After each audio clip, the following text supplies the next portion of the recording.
Bienvenue à la gare centrale Brightline de Miami. Aujourd'hui, nous allons à Orlando en classe premium, continuant à observer le premier jour de l'expansion de Brightline à Orlando. Notre voyage commence à la gare centrale de Brightline à Miami. Troisième gare à ouvrir, Miami Central est la gare la plus grande et la plus fréquentée de Brightline. La gare dessert le sud de la Floride jusqu'à West Palm Beach, et, depuis ce matin, les trains vers Orlando, au centre de la Floride. Miami Central est une gare à plusieurs niveaux. L'enregistrement et les services clients sont au rez-de-chaussée, les restaurants, boutiques, sécurité et salons passagers au deuxième, et les quais au troisième. En entrant dans la gare, les passagers trouvent 5 kiosques de billetterie, où ils peuvent acheter des billets pour la journée. L'achat d'un billet pour Orlando révèle une sélection restreinte de trains, indiquant la popularité du service Day One de Brightline.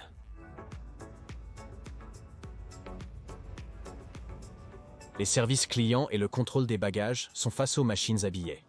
Ici, les passagers peuvent déposer ou récupérer leurs bagages avant le départ ou à l'arrivée. Au centre de tout se trouvent les escaliers roulants menant à la gare principale, au-dessus desquels se trouve une immense verrière. La verrière traverse le troisième étage de la gare et monte jusqu'au quai situé au-dessus.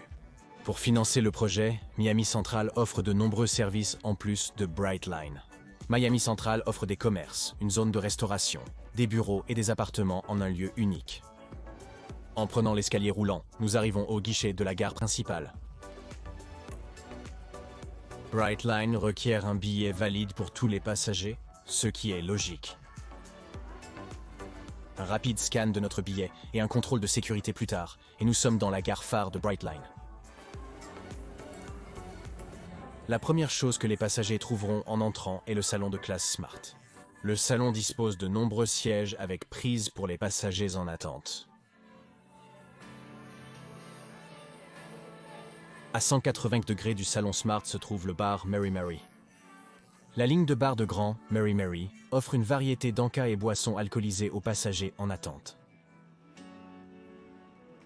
Au-delà de Mary Mary se trouve Market, la boutique de commodités à emporter.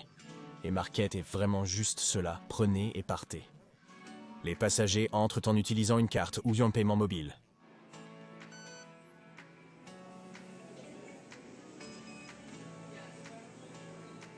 Une fois dedans, achetez ce que vous désirez. Un système de caméras et capteurs au plafond suit chaque individu et leur prise.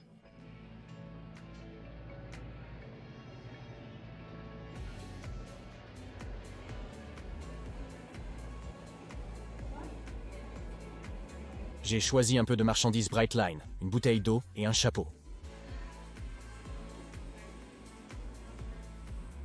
Une fois vos achats faits, vous sortez et serez facturé automatiquement. C'est une excellente technologie, mais son utilisation exclut l'argent liquide, ce qui peut gêner certains. Un coup d'œil au tableau des départs jusqu'à la voie 2 montre que nous sommes toujours prêts pour un départ à l'heure jusqu'à Orlando, avec des arrêts intermédiaires à Aventura, Fort Lauderdale et West Palm Beach. Avec notre billet premium aujourd'hui, nous accédons au salon Brightline de Miami.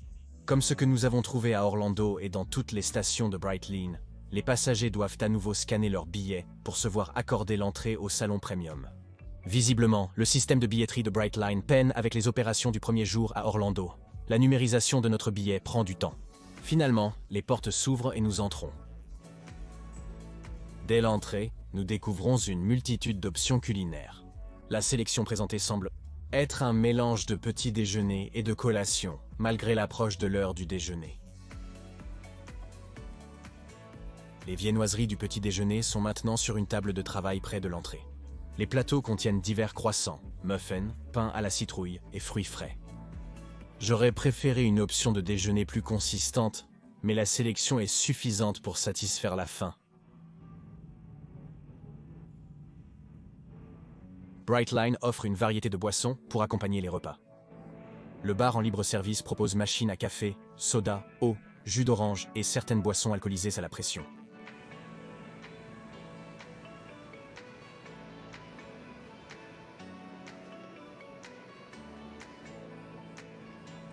Le reste du salon offre de nombreux sièges pour les passagers en attente, avec une capacité suffisante pour au moins 2 trains de personnes.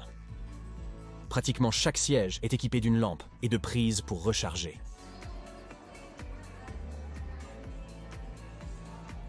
Brightline offre une salle de conférence pour les passagers travaillant. La salle de conférence a une table de 10 places, 2 écrans, une imprimante et un mini-frigo avec des rafraîchissements. Même si nous sommes entrés par le salon premium, je pense que la porte de l'autre côté de la pièce mène à la zone d'attente principale, donnant accès aux passagers des 2 classes au lieu de réunion.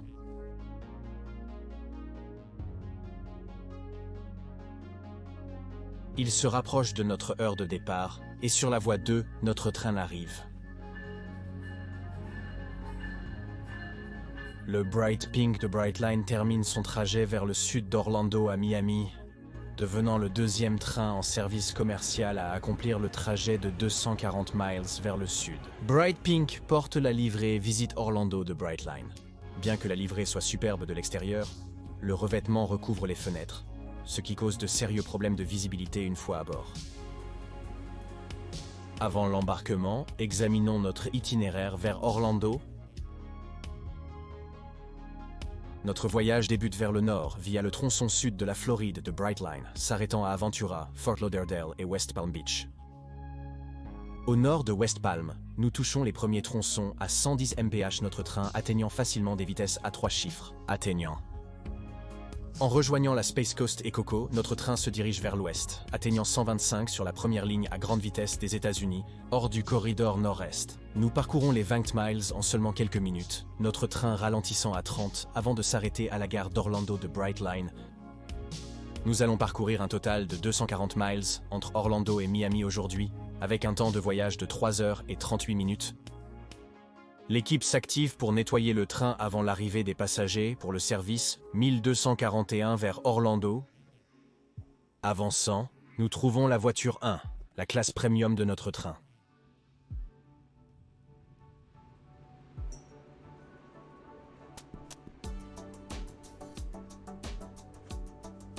Nous sommes aujourd'hui à la place 4A, un siège-fenêtre à l'arrière du côté double du train. Bright Pink quitte Miami, débutant notre trajet de 3h38 vers la Floride centrale. Immédiatement, quelque chose ne va pas. Les fenêtres. Comme je l'ai mentionné à l'arrivée de ce train, la belle livrée couvre les fenêtres en rose vif. Les concepteurs ont inclus une matrice de trous pour rendre le monde extérieur au moins un peu visible. Mais même alors, cela gâche toujours l'expérience de visionnage à bord. Maintenant, ce ne serait pas si mal s'il y avait au moins quelques fenêtres qui n'avaient mis pas ce film dessus, mais nous n'avons pas de chance car même les fenêtres des portes sont couvertes. Fallait-il vraiment compromettre l'expérience à bord pour promouvoir votre nouvelle route? Je veux dire, c'est affreux. Brightline, j'apprécie votre travail, mais pour tous, supprimez ces livrets, s'il vous plaît. Comme si les fenêtres n'étaient pas assez mauvaises, il y a un autre problème. Notre coach a une roue à plat. Alors que nous quittons Miami, ce que je pensais être notre train passant sur des segments de voie se révèle être un problème avec le train lui-même. De l'arrière de notre coach émane un faible battement, signe révélateur d'une roue à plat.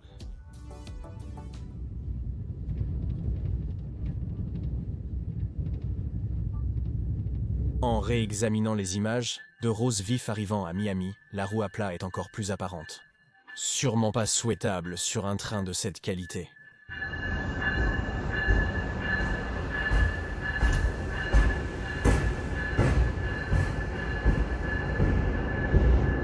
Une distraction arrive sous la forme d'une serviette rafraîchissante suivie de la boîte à lunch.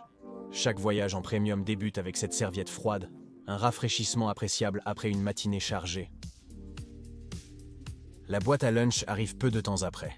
Vraiment, cela devrait être annoncé comme une boîte à collation, car c'est ce que c'est. Notre boîte contient un sac de pop-corn, une barre de fruits, un carré de chocolat Ghirardelli et un pack d'antipasto. Rien à ce sujet ne crie vraiment déjeuner, comme la boîte prétend l'être. C'est assurément plus savoureux que le petit déjeuner reçu dans notre train depuis Orlando, mais ce n'est toujours pas le déjeuner.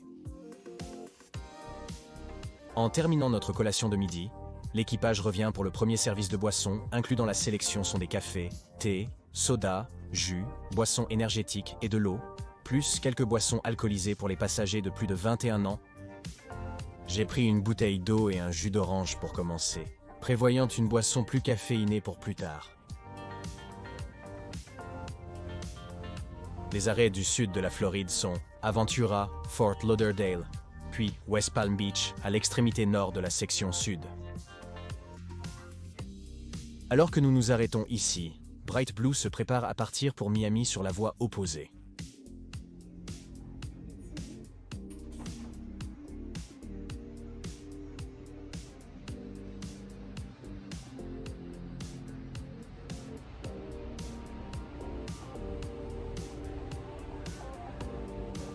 Bien que deuxième, notre train part en premier.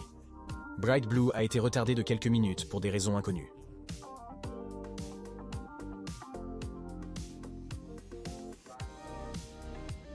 C'est au nord de West Palm Beach que commencent les voies d'expansion. D'ici à Coco, nous pouvons atteindre 110 miles par heure, cette vitesse maximale augmentant à 125 de Coco à Orlando.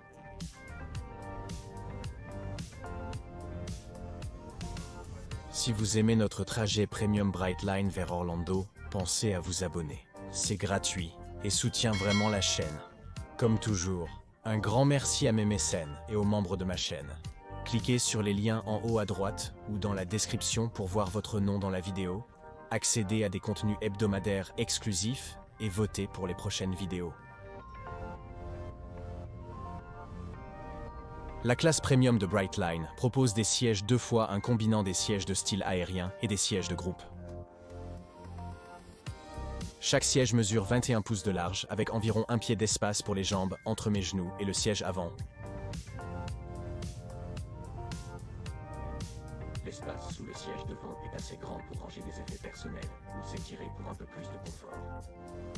La poche arrière du siège renferme la carte de sécurité et le menu d'achat.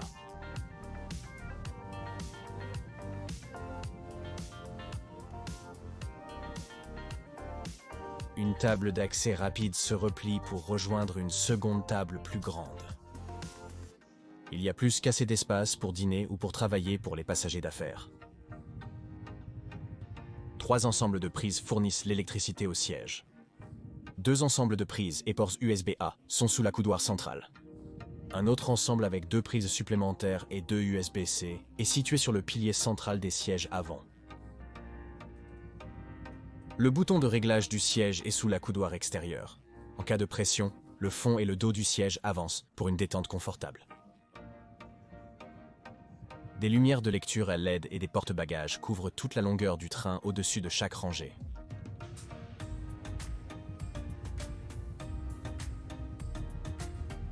Tous les sièges de Brightline sont cousus à la main avec beaucoup de rembourrage et un appuie-tête ailé.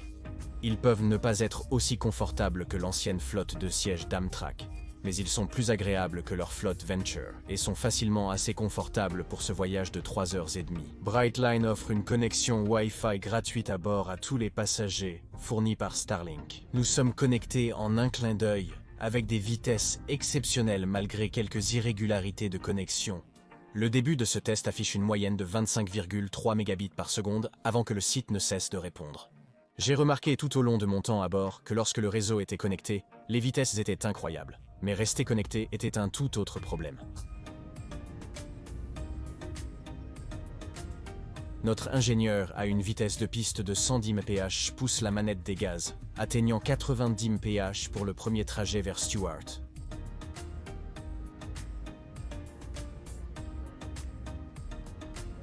Les salles de bain sur Brightline peuvent être trouvées dans les vestibules, entre les voitures 1 et 2, et 3 et 4. La porte glisse ouverte en appuyant sur le bouton. Une pression sur le bouton de verrouillage la referme. Comme tous les trains Venture, les salles de bain sont fantastiques. Toutes les salles de bain de Brightline sont des installations accessibles et offrent donc beaucoup d'espace. Le meuble lavabo comprend un robinet intégré Dyson avec un évier automatique, un distributeur de savon et un sèche-mains, tous 3 fonctionnent bien.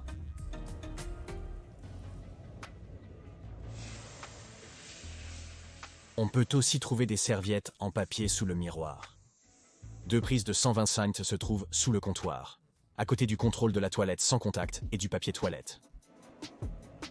Les salles de bain de Brightline sont constamment parmi les plus propres des rails, sans exception. Chaque installation est parfaite, avec un éclat unique, surtout ici aux États-Unis. Encore une fois, Brightline offre une salle de bain parfaite. L'équipage revient pour un autre service de boisson à notre siège. J'ai envie d'une boisson caféinée, donc j'ai pris un Celsius.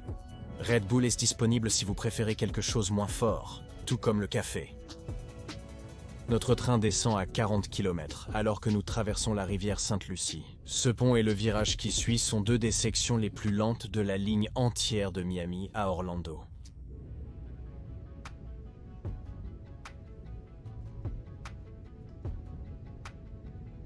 Notre train accélère à nouveau pour atteindre 145 km/h mais brièvement. Alors que nous remontons la côte Est, notre ingénieur actionne le frein d'urgence, notre train s'arrêtant brusquement sur la voie principale. Contrairement à un arrêt habituel, celui-ci était plus violent, avec une odeur de frein brûlant s'infiltre dans le wagon depuis les bogies dessous.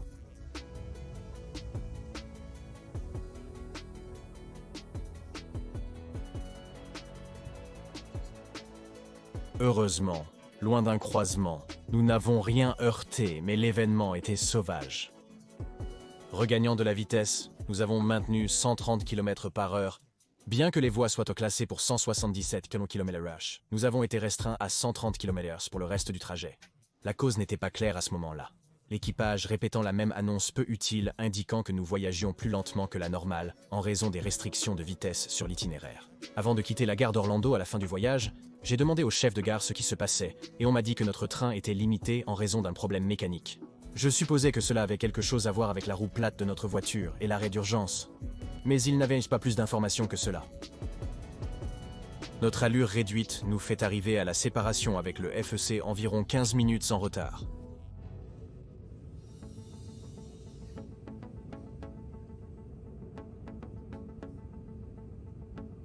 C'est juste notre chance que la restriction de vitesse signifie que nous ne verrons pas le 125 en plein jour, bien que de toute façon nous ne pourrions rien voir à l'extérieur à cause de cette livrée désagréable. Cela étant dit, voici quelques clips de notre trajet vers le sud plus tôt où notre train a atteint 125. La ligne à grande vitesse de Brightline s'étend sur 40 km de la Florida East Coast Railway à Cocoa jusqu'à l'aéroport international d'Orlando.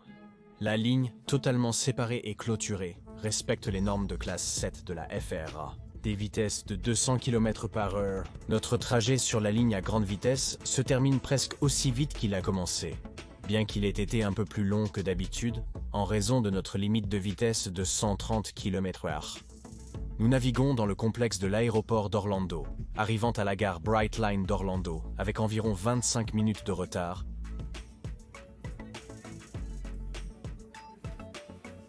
Nous pouvons récupérer nos affaires, quitter Bright Pink et entrer en Floride centrale.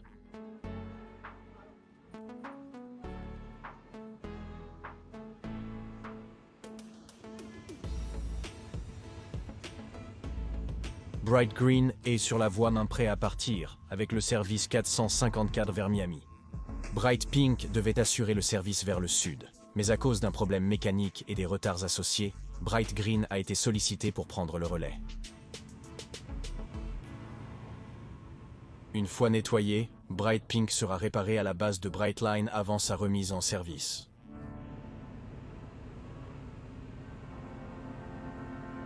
L'embarquement sur la voie 1 se termine, et Bright Green quitte Orlando, commençant son voyage de 3h30 vers le sud.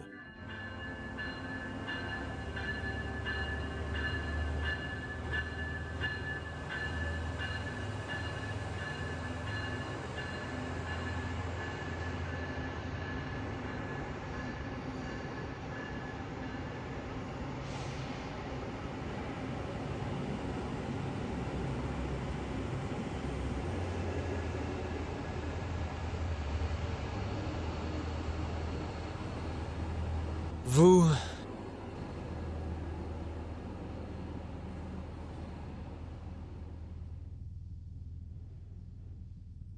Nous entrons dans la gare Brightline d'Orlando par les escaliers mécaniques.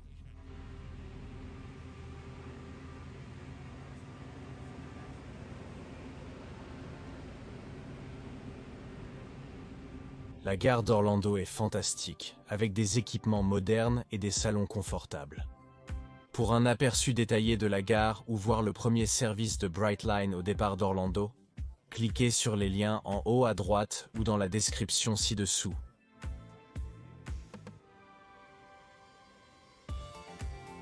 Avec l'aventure terminée, c'est l'heure de conclure la vidéo d'aujourd'hui. La semaine prochaine, nous serons de retour sur le côté nord de la côte Est, en prenant le Monterey Amtrak de Springfield, Massachusetts, à la gare Penn de New York.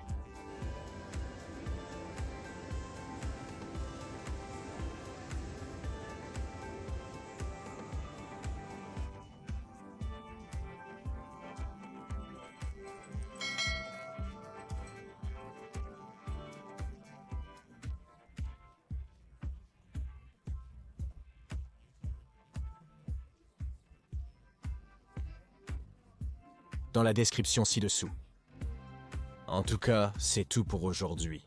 Merci d'avoir roulé avec moi. À la prochaine.